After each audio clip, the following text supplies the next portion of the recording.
A paz do Senhor, irmãos. Na sequência, na semana passada, nós falamos que estudaríamos 82 e 83, estudamos 82, estamos hoje aqui trabalhando com o Salmo 83. E vamos ler todo o Salmo, a partir do verso 1, vamos até o verso 18. Por gentileza, leia comigo. A partir do verso 1, Salmo 83, te dando um tempinho para abrir a sua Bíblia, substituindo, a escola dominical dentro do templo maior, pela escola dominical dentro dos templos menores. Cada casa é um templo. Cada família é um pequeno rebanho. Salmo 83, verso 1, cântico e salmo de Asaf. Ó Deus, não estejas em silêncio. Não cerres os ouvidos, nem fiques impassível, ó Deus.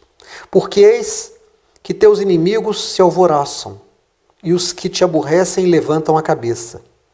Astutamente formam um conselho contra o teu povo e conspiram contra os teus protegidos.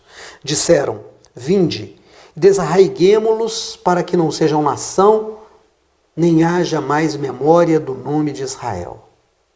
Porque a uma se coluiaram e aliaram-se contra ti, as tendas de Edom, dos ismaelitas, de Moabe, dos agarenos, de Gebal, de Amon, de Amaleque, e a Filístia, com moradores de Tiro. Também a Assíria se ligou a eles. Foram eles o braço dos filhos de Ló. Faze-lhes como fizestes a Mediã, como a Cícera, como a Jabim na ribeira de Quizon, os quais foram destruídos em Endor e vieram a servir de estrume para a terra. Faze os seus nobres como a Oreb, como a Zeeb, e a todos os seus príncipes como a Zeba, como a Samuna. E disseram, tomemos para nós em possessão hereditária as famosas habitações de Deus. Deus meu, faze como que impelidos por um tufão, como a palha diante do vento, como o fogo que queima um bosque e como chama que incendeia as brenhas. Assim persegue-os com a tua tempestade e assombra-os com o teu torvelinho. Encham-se de vergonha as suas faces, para que busquem o teu nome, Senhor.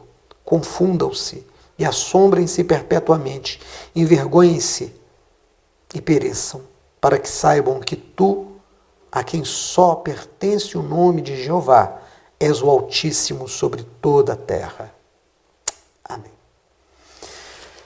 Irmãos, o Salmo 83 é de Asaf. Ele é identificado na própria Bíblia como um Salmo de Asaf. Quanto à autoria, não há certeza sobre quem é esse Asaf. É o Asaf dos dias de Jesus? É um dos filhos de Asaf que escreveu e assinou com o nome do pai? É um outro Asaf?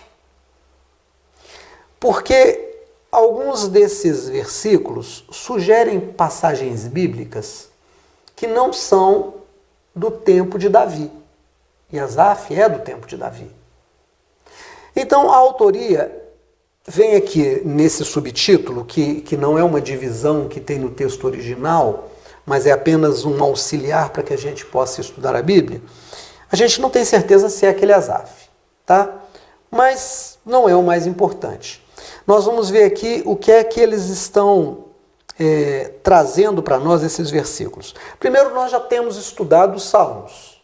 No nosso templo, a gente vem estudando os Salmos de Asaf, todos os Salmos. Começamos no Salmo número 1, estamos no 83. Então, nós vimos que há um clamor no coração de Asaf a Deus, porque havia uma corrupção muito grande em Israel nos seus dias. Não era uma corrupção apenas de quem estava sentado no poder, mas era uma corrupção que tinha alcançado a todos aqueles que tinham alguma dose de poder. Então, por exemplo, quando a gente imagina no poder, vamos pensar no poder de um presidente da República, dos seus ministros. Nós vamos pensar no poder que tem um juiz de um tribunal superior, de um tribunal intermediário, de um tribunal de primeira instância. Vamos pensar no poder que tem um comandante em chefe das Forças Armadas de um país? O poder que tem um general, um almirante, que tem um outro militar da aeronáutica. Vamos pensar no poder que tem um coronel da polícia, um delegado de polícia. Vamos pensar no poder que tem o soldado, o policial militar, o policial civil, o guarda metropolitano. Aqui a gente pensou então num poder que está nesses três chamados poderes: executivo, legislativo, o poder de um deputado, de um senador, né? E aqueles que o servem, aqueles que são auxiliares dentro desses poderes, também têm o poder de um escrivão, uma delegacia, o poder de um carcereiro. Então o poder está ali. Mas há um poder também do grande empresário que tem 2.000 funcionários, 100.000 funcionários, de uma grande empresa que tem filiais por muitos lugares. Há o poder do chefe de um departamento sobre os seus subordinados. Mas há o poder também daquele que tem um único empregado. Sobre esse empregado há um poder. Há o poder daquele que é mais forte, que tem a força física sobre o que é mais fraco. Há o poder do número, daquelas pessoas que se juntam e fazem alguma coisa porque são numericamente muito fortes. Eles têm um poder. Há o poder daquela pessoa que tem uma beleza que seduz. Há um poder. Em cada pessoa há uma dose de poder. E aquele que está debaixo de todos os poderes tem o poder sobre a vida de um cachorro, sobre a vida de um gato, sobre uma planta. Então percebe que toda relação humana é uma relação de poder?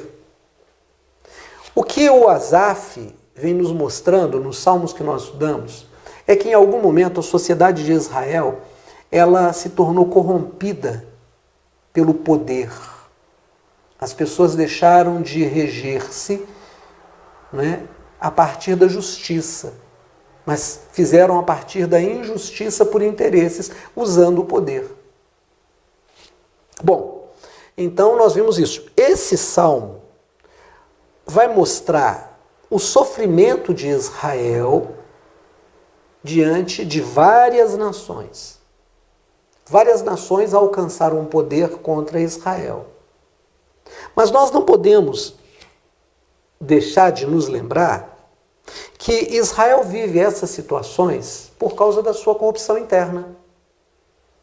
É como se o dai dar-se-vos-á, boa medida, recalcada, sacudida e transbordante, que Jesus cita no Novo Testamento, fosse vivida em Israel. Como eles se corromperam e não havia mais um sentimento de fraternidade, não havia mais um sentimento de solidariedade, não havia mais misericórdia nessas relações de poder, Deus permitiu então que as nações ao redor, e até nações de longe, viessem e trouxessem também justiça contra Israel.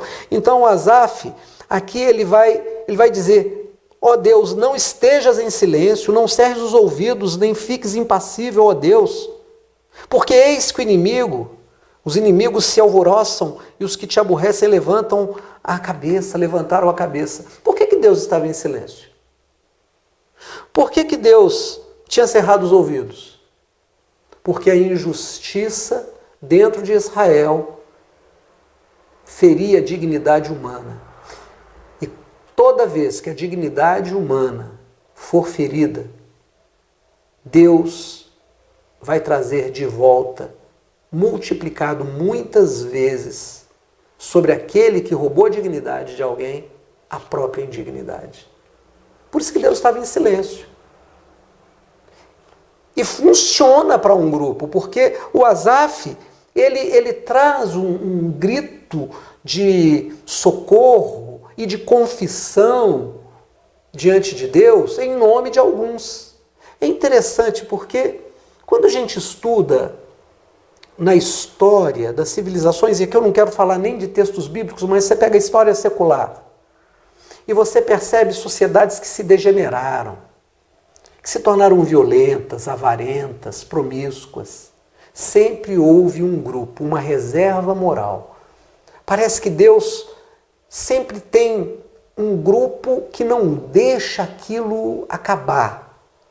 Um grupo que vai clamar por socorro. E Asaf é o representante desse grupo. E aí ele vai dizer aqui que estes inimigos que vieram de longe, né, esses inimigos abateram Israel. Abateram Israel. E aí ele vai fazer uma coisa muito interessante. Ele vai se lembrar de pessoas que Deus usou em alguns outros momentos da história de Israel para fazer uma mudança. Porque Israel havia se tornado corrompido, o castigo veio pela mão violenta e pela injustiça, mas Deus sempre levantou alguém, né, para fazer com que eles retomassem o caminho. Então ele vai dizer aqui, a partir do verso 10, né, do verso 11, verso 12, vai fazer uma referência a várias pessoas que Deus foi usando para isso, para mudar essa história, né? Mas é muito interessante o verso 18, que é o último. Ele diz assim: para que saibam que tu, a quem só pertence o nome Jeová, és o Altíssimo sobre toda a terra. Porque nesse salmo ele pede a Deus que intervenha, que mude. Ele lembra que Deus usou várias pessoas, que Deus faça a mesma coisa agora. Depois ele diz assim: esses que vêm contra o teu povo, de alguma forma, quando chegam aqui, estão insultando a tua santidade, estão insultando o Senhor, estão insultando a tua dignidade divina. Então, faz por nós, mas faz pelo teu nome também. E aí no verso 18 ele vai dizer assim: para que saibam que tu, esses de tantas nações, que têm trazido violência e injustiça sobre nós, para que eles saibam que só tu tens o nome Jeová, porque ele só pertence a ti. Jeová, na minha tradução e na maior parte das traduções, vem escrito com letras maiúsculas. E toda vez que você encontra o nome Jeová escrito com letras maiúsculas, é uma referência àquele tetragrama. Né? Quando o Moisés está no alto do monte, aquela sarça aparece, queimando um arbusto, o arbusto não se destrói, não se consome, e ele chega para perto para saber o que está ali, e aparece para ele o Deus dos seus antepassados, conversa com ele, dá a ele uma missão para voltar ao Egito, e ele diz: qual é o nome do Deus que está me aparecendo? Qual é o nome do Deus dos meus antepassados que agora fala comigo? E ele disse: Jeová, mas não com essa sonoridade. Ele não falou Jeová. Jeová significa eu sou. Esse sou é tempo presente. Não é um nome próprio. É muito mais do que um nome próprio. É a apresentação de um estado. O que é o tempo? Nós dividimos o tempo em 3 partes: passado, presente e futuro. Nós sabemos que o passado não existe mais, porque foi. Nós sabemos que o futuro não existe mais, porque ainda não chegou. Não está aqui conosco. Então nós temos uma ilusão de que é um presente. Mas o que é o presente? Se não um futuro que vira passado imediatamente, que é consumido. No momento em que ele é consumido, que é sumido com ele, então se é sumido com ele, ele não existe. Então se não existe passado, não existe futuro.